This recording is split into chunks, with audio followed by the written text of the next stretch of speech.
Feito isso, deixa eu falar agora de uma área, da área mais complicada, onde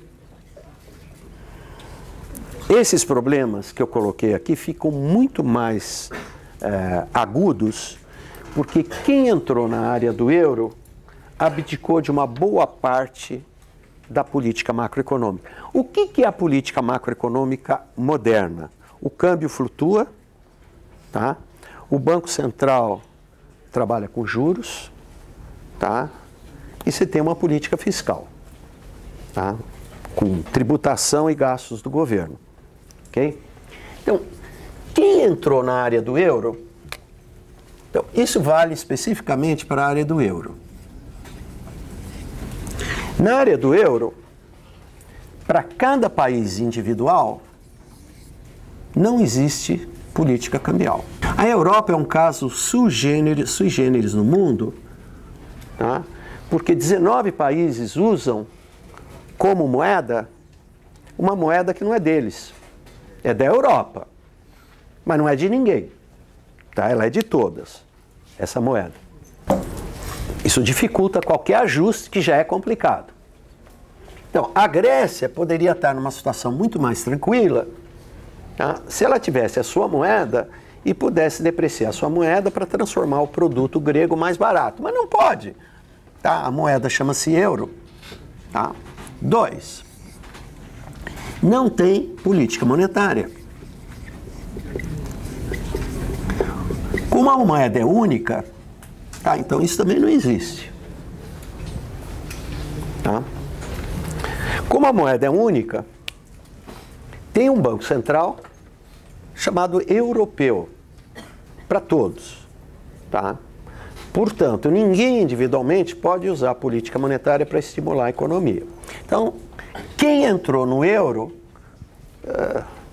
aceitou entrar numa festa de algemas, tá certo? De mão amarrada. Tá? Então, a única coisa que existe mesmo é política fiscal.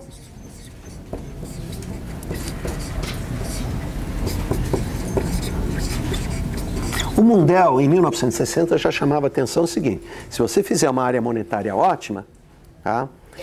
Você precisa ter uma enorme flexibilidade interna, você tem que ter federalismo fiscal, ou seja, uma espécie de governo supranacional para cobrar imposto do alemão e transferir para o grego. Tá? Se não tiver isso, não dá certo. Porque se tiver política fiscal, olha o caso grego que está nas manchetes todos os dias do jornal. Tá? Você tem que equilibrar. A única coisa que sobrou é política fiscal. Tá? O que a Angela Merkel fica pedindo para os gregos? Aumenta os impostos e corta os gastos, que é a única coisa que você tem para fazer, porque câmbio e juros você não tem controle nenhum. Tá? Portanto, se estoura uma crise e a dívida do governo aumenta e tem que fazer um ajuste, o único ajuste é fiscal, e o ajuste fiscal é recessivo. Então a Europa entrou em recessão, vocês vão ver isso daqui a pouco. Então, a área mais complicada do planeta depois da crise é a Europa. A bem da verdade, é a Europa do euro, tá? Porque os países, eles tiveram que pagar um preço altíssimo por não ter a sua própria moeda e não ter autonomia de política monetária. Com autonomia de política monetária já tem um monte de problema, tá? Então deixa eu explicar o que aconteceu na Europa. Na Europa também teve juro baixo, tá? Mas por uma outra razão. Nos Estados Unidos, vocês viram agora há pouquinho, o Greenspan pegou a taxa de juros, jogou para 1% ao ano, deu dinheiro de graça para todo mundo, deu uma bolha especulativa, deu uma crise bancária e estourou a crise. Tá? E daí o Banco Central foi lá, jogou um monte de dinheiro e conseguiu ajudar a economia. Tá? Eles têm câmbio flexível, fizeram os ajustes fiscais, fizeram a política monetária que tinha que fazer na hora certa e estão em melhores condições. Por que na Europa o juro baixou? Isso daqui é o juro no mercado secundário para o governo. Porque todos os governos que iriam entrar para o euro, O Tratado de Maastricht é de 92 e o Tratado de Maastricht ele fixa o seguinte, em 10 anos, um conjunto de países vai ter uma moeda única, tá?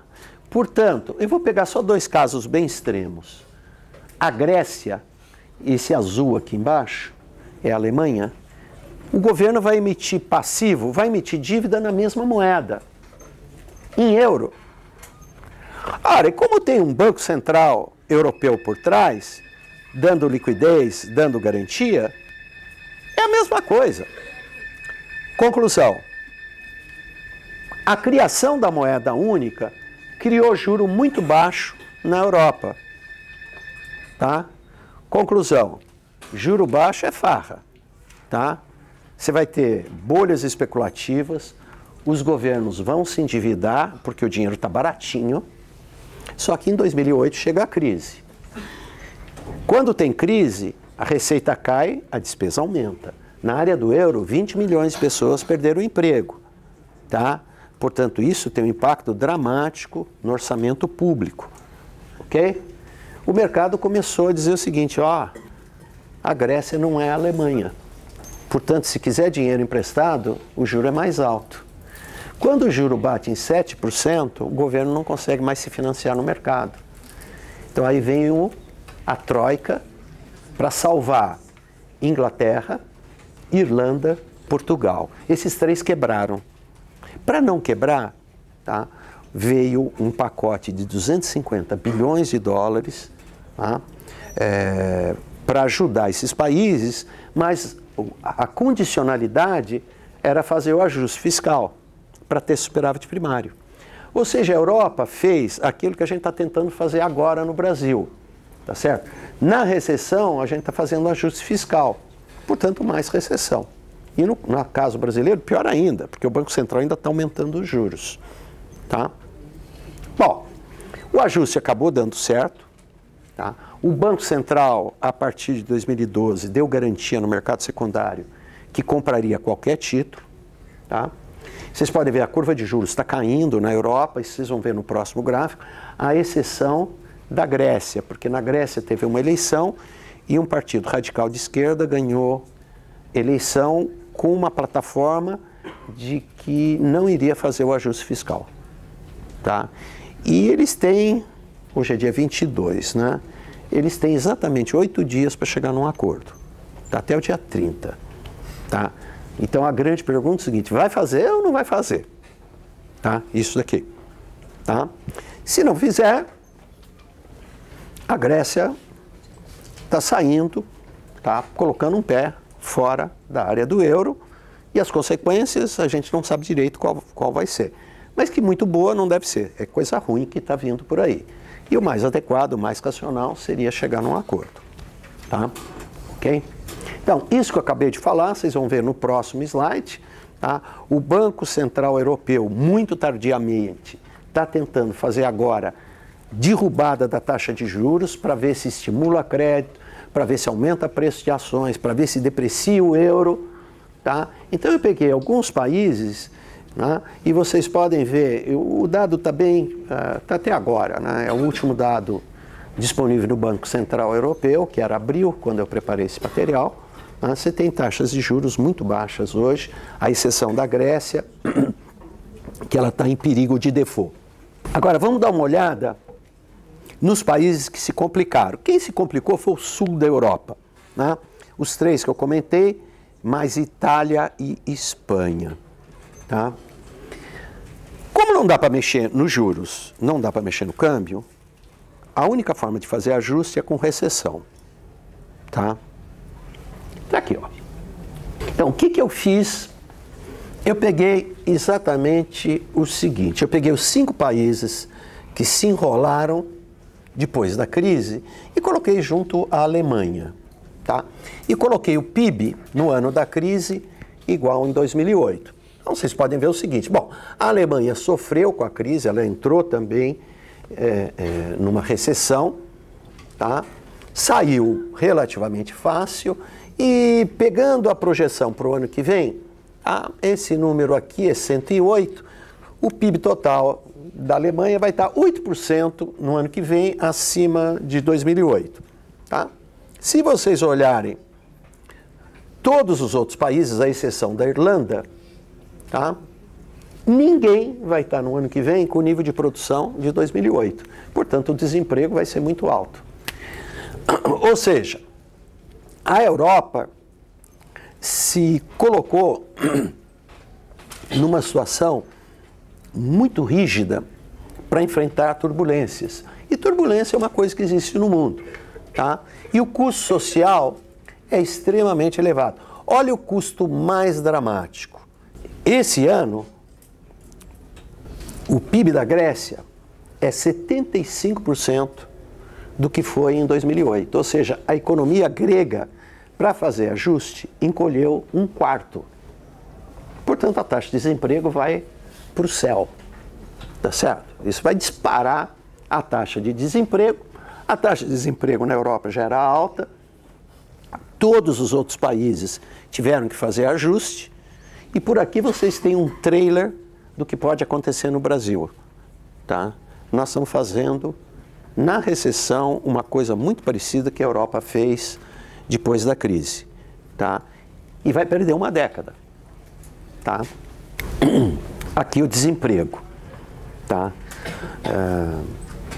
Então a gente acabou cobrindo Japão, Estados Unidos e alguns países dentro da área do euro, tá, que quando estoura a crise, como a flexibilidade macroeconômica era muito menor na Europa, a única forma de fazer ajuste é reduzindo salário. Já que você não pode mexer no câmbio, você pode mexer no câmbio real, reduzindo o custo. Tá? Então, por exemplo, na Grécia, hoje, um grego, ele ganha 20% a menos nominalmente do que ele ganhava em 2008. Tá? A mesma coisa aconteceu com todos os países da periferia do euro. Tá? E as taxas de desemprego, vocês podem ver o seguinte, essa azul aqui embaixo é a Alemanha. Tá? Então ela sofreu um pouco com o aumento de desemprego, mas vocês podem ver, a Alemanha sai incólume da crise. Ela tem flexibilidade, ela tem competitividade, e os outros países, tá? Vocês podem ver, olha a taxa de desemprego, como é que está. O caso mais dramático é Espanha e Grécia, que está aqui, né? Tá certo? Uma taxa de desemprego que gravita em torno de 25%, a projeção para esse ano. Tá? Se vocês pegarem Itália, Portugal, é uma taxa de desemprego em torno de 13%, que é altíssima. Tá?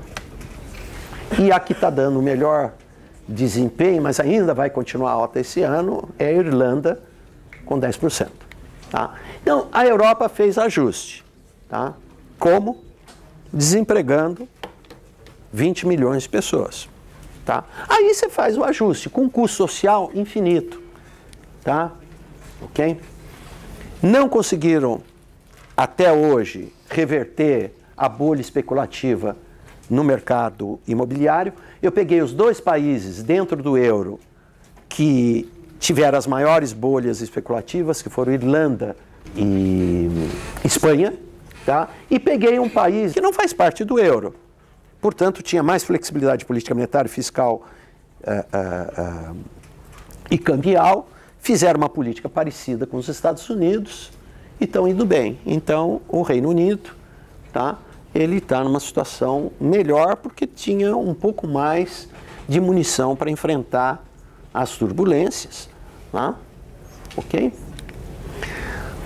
Deixa eu mostrar, eu tenho alguns slides finais para mostrar os ajustes na Europa e eu termino com bolha especulativa e mercado acionário para dizer para vocês que a economia mundial ela teve um custo muito alto até hoje de ajuste.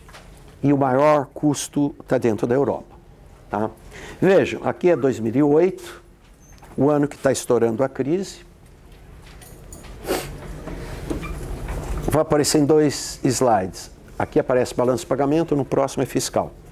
A Europa estava igualzinha os Estados Unidos, com déficit de balanço de pagamento e déficit fiscal. Tá? Ok?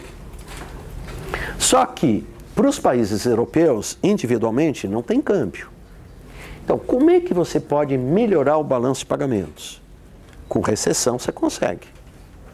Com recessão, o grego, o português, o irlandês, ele não tem mais dinheiro.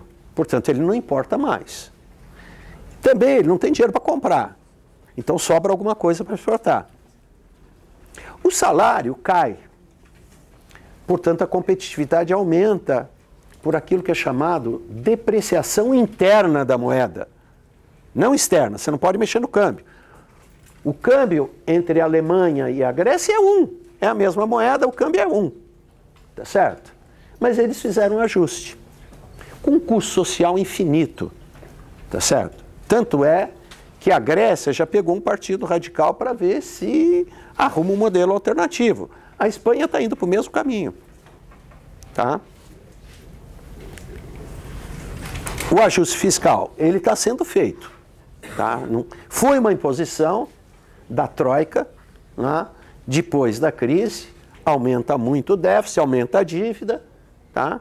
E com recessão e tudo, está todo mundo caminhando para fazer seu ajuste fiscal.